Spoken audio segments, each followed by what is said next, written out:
Muhammad Fadli SPDI MPDI dengan hormat dipersilahkan.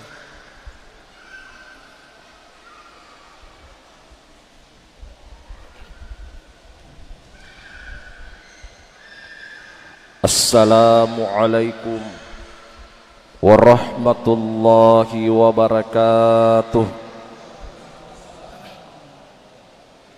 Hamdan wa syukran lillah, salatan wa salaman daiman ala rasulillah, amma ba'd. Dalam salah satu catatan riwayat, Nabi sallallahu alaihi wasallam sakit bersama dengan putrinya Fatimah Az-Zahrah.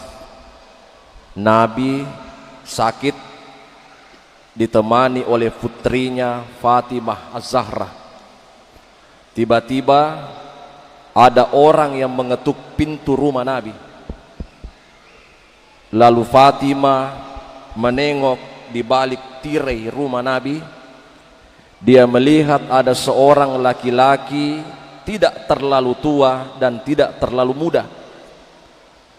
Lalu Fatimah berkata, "Wahai si fulan, pulanglah dulu karena ayahku sedang sakit." Dan itulah sakit terakhirnya Rasulullah sallallahu alaihi wasallam.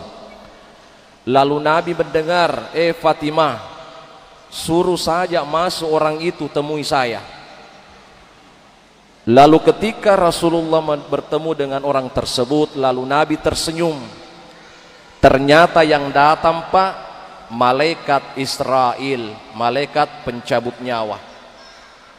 Lalu Nabi sallallahu alaihi wasallam berkata, "Hai Israel," dengan wujud penyamarannya sebagai laki-laki, tapi Nabi tahu ini adalah Israel. "Hai Israel, apakah kamu datang ke rumahku mau bersilaturahim ataukah mau mencabut nyawaku Israel?" Israel menjawab, "Dua-duanya ya Rasul." "Pak, Bu, inilah penawaran terbaik yang pernah ditawarkan oleh seorang manusia terbaik, dan itu tidak akan pernah ditanyakan kepada kita semua." Lalu Israel berkata, "Hai Muhammad, ada pesannya Allah kepadamu Muhammad. Masih maukah lama-lama tinggal di dunia atau sudah rindu dengan Allah subhanahu wa ta'ala?" Subhanallah. Kalau Pak Haji Idris ditanya, kira-kira Pak Haji Idris masih maukah lama-lama tinggal di SP2 atau sudah rindu kembali kepada Allah? Oh, masih mau lama-lama, sama. Masih banyak dosa belum dinikmati dunia, Pak. Pertanyaan ini tidak akan pernah hadir kepada kita semua. Ada orang dicabut nyawanya sementara sholat. Ada orang sementara berbaring di rumah sakit, dicabut nyawanya.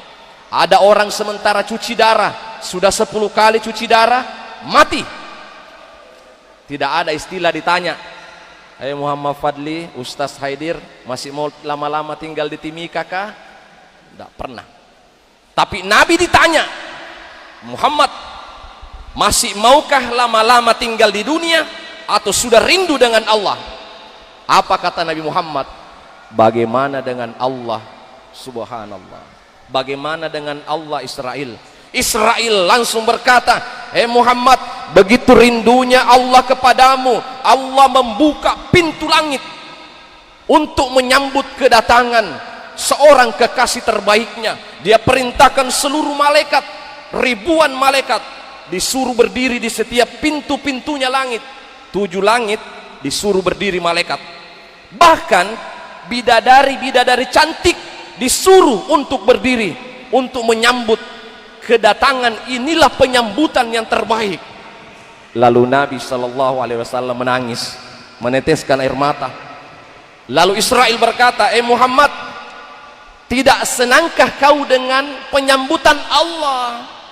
Bukan begitu Israel, tapi yang membuat saya menangis, apakah umatku nanti akan disambut oleh Allah dengan seperti ini? Bagaimana mikodong umatku nanti di belakang hari ketika saya sudah meninggal dunia? Apakah mereka masih sholat Apakah mereka masih berpuasa Ramadan? Apakah mereka ini bersedekah, mengeluarkan zakat? Apakah mereka masih bersatu Israel? Dan inilah jawaban Nabi Muhammad, kegelisahan Nabi Muhammad ketika saudara kita di Palestina ditembak, dibunuh, bahkan disayat-sayat oleh Zionis Israel. Tidak ada yang membantu saudara kita di Palestina. Inilah kekhawatiran Nabi Muhammad sallallahu alaihi wasallam. Lalu Allah berkata, Jibril, aku mendengarkan isi hatinya Muhammad. Turun kau Jibril sekarang. Ini proses sangat luar biasa Pak dalam riwayat ini.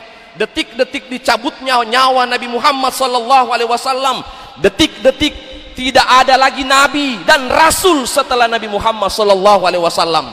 Jibril tanya Muhammad, begitu cintanya dia kepada umatnya, aku turunkan rahmat dan barakah kepada umat Nabi Muhammad sallallahu alaihi wasallam. Sampaikan Jibril bahwa Allah menjamin akan memasukkan ke dalam surga umat Nabi Muhammad lebih dahulu. Tidak mungkin aku masukkan umat-umat yang lain, termasuk Nabi Adam alaihissalam, sebelum aku pastikan umat Nabi Muhammad harus lebih dahulu masuk ke dalam surga yang dijanjikan Allah Subhanahu wa taala. Turun Jibril, barulah Nabi Muhammad tersenyum. Lalu kemudian Nabi Muhammad merelakan, mengikhlaskan nyawanya dicabut oleh malaikat Israel. Itu pun dalam riwayat nyawanya Nabi masih di tenggorokan Pak, masih menyebutkan kalimat ummati, ummati, ummati, umatku, umatku, umatku. Lalu Jibril sangat ketakutan ketika Nabi merintih. Itu dalam hadis, kesakitan Rasulullah ketika dicabut nyawanya. Tapi penafsiran ulama, Nabi sebenarnya tidak sakit, tetapi Nabi sebenarnya sedih ketika nyawanya dicabut oleh Israel karena memikirkan umat Nabi Muhammad sallallahu alaihi wasallam. Cuma Nabi menyampaikan satu saja permintaannya Nabi, banyak-banyaklah bersolawat kepada Nabi Muhammad sallallahu alaihi wasallam. Allahumma salli ala sayyidina Muhammad wa ala ali sayyidina Muhammad. Jamaah yang dimuliakan oleh Allah Subhanahu wa taala, kita ini berada pada malam ke-26 Ramadan. Kita tidak lama lagi akan bersama dengan Ramadan. Nabi bersabda, innamal a'malu bi khawatimiha. Setiap perbuatan itu akan dilihat dari akhirnya. Seorang pedagang beruntung atau tidak nanti ketika pasar sudah tutup. Seorang pemain sepak bola, apa menang atau kalah nanti pada menit-menit ke-90 injury time, apakah menang atau kalah.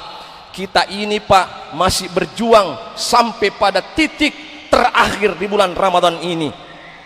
Yang saya ingin sampaikan secara jelas, benarkah kita beruntung? Siapakah orang-orang beruntung itu di dalam Al-Quran? Ada 3 yang disebutkan dalam Al-Quran. 1, la'allakum tuflihun. Semoga kalian beruntung. Semoga itu Pak kalimat 50-50, boleh iya boleh tidak, 50 beruntung 50 tidak. 1. Yang kedua, qad aflahal mu'minun, pasti beruntung orang beriman. Nanti dijelaskan. Yang ketiga, la yuflihul kafirun, orang kafir tidak akan pasti tidak akan beruntung. 1. Orang yang 50-50 keberuntungannya bisa dilihat dalam Al-Quran surah Al-Imran ayat 200. Ya ayyuhalladzina amanu sabiru wa sabiru wa rabitu wattaqullaha la'allakum tuflihun. Wahai orang-orang beriman, sabarlah kalian agar kalian itu beruntung. Sabarnya Nabi Ayub, sabarnya Nabi Nuh alaihissalam, sabarnya Nabi Ibrahim, sabarnya Nabi Musa, sabarnya Nabi Muhammad sallallahu alaihi wasallam, paling tidak diuji oleh Allah. Kita mengikuti kesabaran mereka Bapak sekalian. Nah sekarang ada hadis, siapa yang diberi penyakit oleh Allah, penyakit, lalu dia sabar, dia tabah, ikhlas menerima penyakit itu datang dari Allah, lalu dia tetap melaksanakan sholat, dia tetap melaksanakan perintah Allah. Kadangkala kan ada orang sudah sakit, sudah tidak mau sholat, sakit tidak sholat, sakit tidak puasa dan sebagainya, tapi ada orang yang sabar, tetap sholat, di pembaringannya tetap sholat. Inilah orang yang beruntung. Tapi kalau ada orang yang sakit lalu dia tidak sholat, dia tidak beruntung, kata Allah. Yang kedua, surah Al-Mu'minun, orang yang pasti beruntung itu adalah amanu, orang beriman, alladzina hum fi sholatihim khashi'un, orang yang khusyuk dalam sholatnya. Yang kedua adalah walladzina hum anil lagwi mu'ridun, orang yang menjaga mulutnya dan perbuatannya kepada sesama manusia, pasti beruntung itu. Walladzina hum lizzakati fa'ilun, orang yang mengeluarkan zakatnya, zakat fitrah atau zakat malnya, beruntung itu orang. Dan terakhir, walladzina hum lifurujihim hafizun, orang yang menjaga kemaluannya, orang yang menjaga dirinya dari kemaksiatan, perzinahan, menjaga dirinya dari hal-hal yang bisa menjerumuskan dia dari hal-hal yang dibenci oleh Allah. Yang ketiga, orang yang tidak akan pernah beruntung adalah orang yang mengingkari ajaran agama ini, ajaran agama Islam. Surah Al-Qasas 82, la yuflihul kafirun, orang kafir tidak akan pernah beruntung. Sebagai penutup jamaah, ini penutup untuk jamaah, ambil pembelajaran dari cerita ini. Ada seorang orang gila dibawa ke rumah sakit jiwa. Di tengah perjalanan, ban mobil ini lepas ban mobilnya. Supir turun untuk mencari mor yang di atas genangan air. Dia cari itu bot. Ini orang gila mau dibawa ke rumah sakit jiwa. Tiba-tiba orang gila ini berkata, "Pak supir, kamu sedang apa?" Dia mengatakan, "Diam kamu orang gila, saya ini dari tadi mencari mor bot."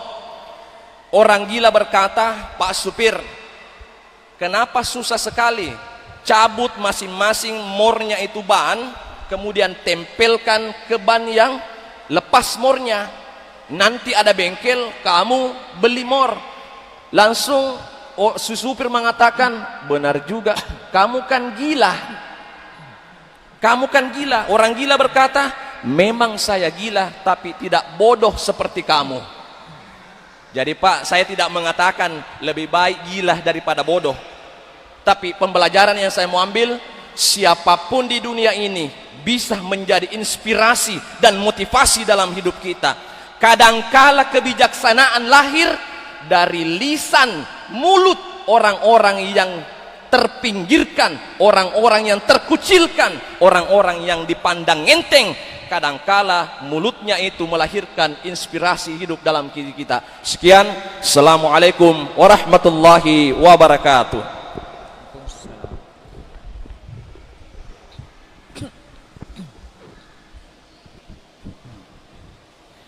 Sallu